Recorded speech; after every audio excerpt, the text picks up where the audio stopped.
Mesdames, Messieurs, très heureux de vous retrouver. Nous sommes le lundi 15 décembre 2025. Bienvenue aux unes de la presse de ce jour. Nous démarrons par l'emblème du jour. Sécurité nationale et cohésion sociale. Le fan club Romuald Wanahi solidaire des forces de défense. Mobilisation politique au Nord Bénin ce week-end. Le fan club Romuald Wanahi consolide son ancrage dans la Libori, le Borgou et l'Atakora. L'autre quotidien, révision de la Constitution du 14 novembre 2025. Pourquoi la Cour constitutionnelle a validé la réforme? Tentative de coup d'État au Bénin, une catastrophe économique évitée de justesse. Patrice Talon, chéquette sonnant, geste fort d'unité salué par une foule en liesse. La tribune de la capitale, Cannes 2025, quand le Bénin a failli manquer son rendez-vous marocain, 6 jours après l'échec de la tentative de putsch déjouée, action de grâce religieuse de la plateforme jeunesse Wanahi à l'église du christianisme céleste, Sainte Trinité de Vacancentre.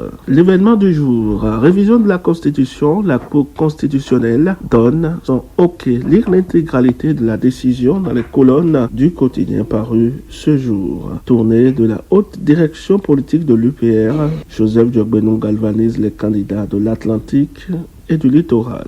Matin libre, putsch manqué, Conrad Baguidi et Savalou debout contre la déstabilisation. Coup d'état des jours au Bénin, 1200 mouvements Waro et sa diaspora marche pour la paix. Quotidien d'Abarou, septentrion après le coup d'état des Juifs à Cotonou, des marches populaires organisées pour soutenir Talon et les institutions. À travers la foire de la santé à Bembereke, l'ONG FEDJEP du docteur Jamila Kissira offre des dépistages gratuits. La cloche, programme de préinsertion dans l'enseignement primaire. Le gouvernement évalue 13 658 AME pour 2319 postes disponibles. Après l'échec du putsch au Bénin, la CEDEAO explore le décret d'un état d'urgence en Afrique de l'Ouest. Cannes 2025, les Guépards face à la RDC le 23 décembre à Rabat. Libération, putsch avorté, Kemi Seba et Korogone visés par des mandats internationaux. Azanaye Chabiyahi interpellé. Acte coup d'État, le rare Wanahi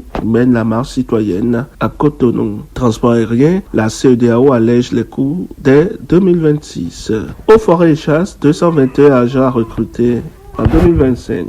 Quotidien, l'indépendant Wilfried Lian Roubedi écarte toute idée d'une application rétroactive de modification du mandat présidentiel. Patrice Talon sait qu'il finit en mai 2026. Fin de citation. Après la tentative de coup d'État déjouée, l'ambassade de Belgique à Cotonou lève la consigne de rester chez soi. Mesdames, Messieurs, ainsi va le Bénin. Merci pour votre attention. Excellente journée en notre compagnie.